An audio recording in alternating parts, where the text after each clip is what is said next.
like encounters and like how NPCs will treat players. And this is going back to the point for a sec. If a player ends up talking with someone and having like actually talking and has a good argument, please, for the love of God, don't be like, all right, do me a favor and roll a persuasion check. If their words are conveying enough to you, just be like, all right, cool. Or if you make them roll, just put the DC at like 5. Don't tell them. Just be like, oh, bro, oh, geez, you're gonna roll persuasion check, and they roll like a 6. Doesn't matter. They pass. Oh, like, I mean, I would say usually for me, if the DC would logically be below 10, I don't even make them roll. There's just no point. Yeah, most of the time. Yeah, most of the time. I would say though, Well, so I kind of disagree with you there, Matt. Yeah. I think when you're dealing, I do know the section you're referring to in the DMG, and I do know that everyone likes to bring that up, like, oh, there actually are mechanics for the. I know those mechanics exist. They're kind of whatever, because the situation those mechanics are describing is so ingrained with how people run social encounters anyway. Like, people are already doing that and don't even realize they're doing it. So it's kind of like, I mean, if you want to read it just to think about it, it's fine. But when it comes to the idea of the persuasion check thing, even if you make a really good argument, if an NPC you're talking to is on the fence, then they're on the fence, you know? Like if you make because for me, the really good argument is not giving you the success. The really good argument is giving you the opportunity to make the roll. Because if you make a shitty argument, I'm not even going to let you roll. It's just a no. You know what I mean? So I'm giving you the opportunity for the roll. And then if there's some outstanding circumstance on top of that, then you start getting into the realm of like, maybe you have advantage, or maybe you just automatically succeed. But if you're just making a compelling argument, if a character's on the fence, they're on the fence about a situation, you know, like you can't. It depends on the NPC. It depends on the situation. Yeah, this is literally gonna be the title of the episode. It depends. It depends. Yeah, I mean, I would say. What's a roll? It depends. The other important thing with the persuasion thing, though, this is important with the persuasion situation, is we've been saying situation too much. The situation. Yeah, but with the persuasion thing is like, you as a player are not expected, when you make an athletics check, to then also lift your table to prove that you can like do athletics, right? So I'm not gonna say to the player, you didn't make a good enough argument, no persuasion check for you, or nothing. Like, if the player just describes, hey, I'm playing a bard who's got a really high persuasion, they would know how to say this better than me. Like, I'll hit these general points in my argument. Can I just make a check to see if they, and then I will describe afterward if they succeed the check. Oh, you make a really compelling and eloquent argument, blah, blah, blah, right? Like, so I don't want to have to tie your actual ability in real life to argue with people to the game situation, especially if you're playing a character with a 20 charisma and you have a 10 charisma IRL, right? Like, so. Right, I could see that. That's important. I think it's more. Yeah, I know. Yeah, I think it depends.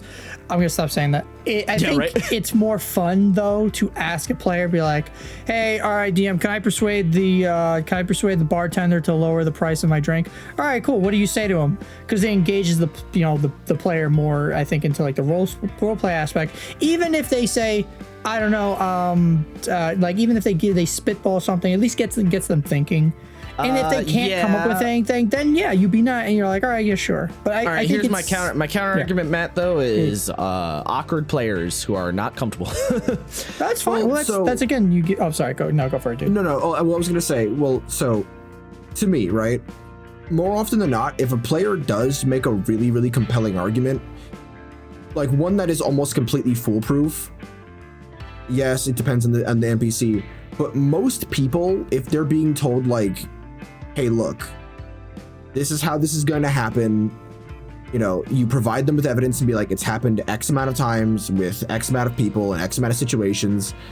If you do this same thing, it's probably going to happen to you.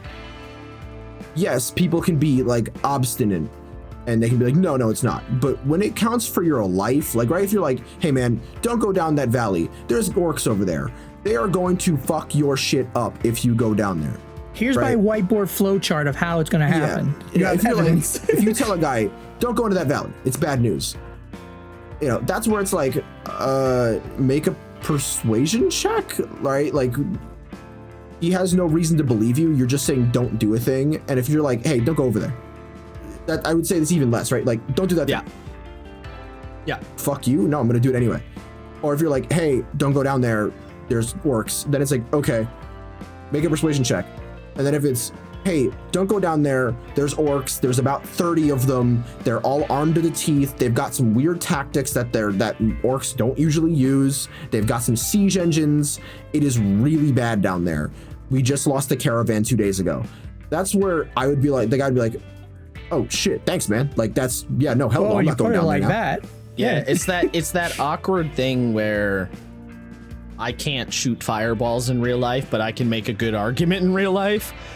So it becomes that awkward thing that your player, that you as a player, this is one of the few things you can actually do well at the table, where normally you can't do the other things at the table. So it does become a weird balancing act of, do I ask for dice? Do I not ask for dice?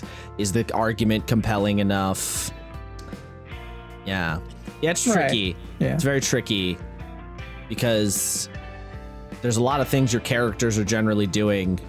And then you also get into the realm of, if my character pulls a gun, you know, where you're playing Vampire the Masquerade, your character pulls a gun on a cop and starts like talking shit. You as a player can talk the shit, but you can't actually point a gun at your GM. I mean, well, you could, but you shouldn't. Let's not get onto tabletop horror stories, please. Yeah. So like, you have to account for, my character's doing a thing I can't actually do right now, but also I'm informing what the character's saying, and I can actually talk right now.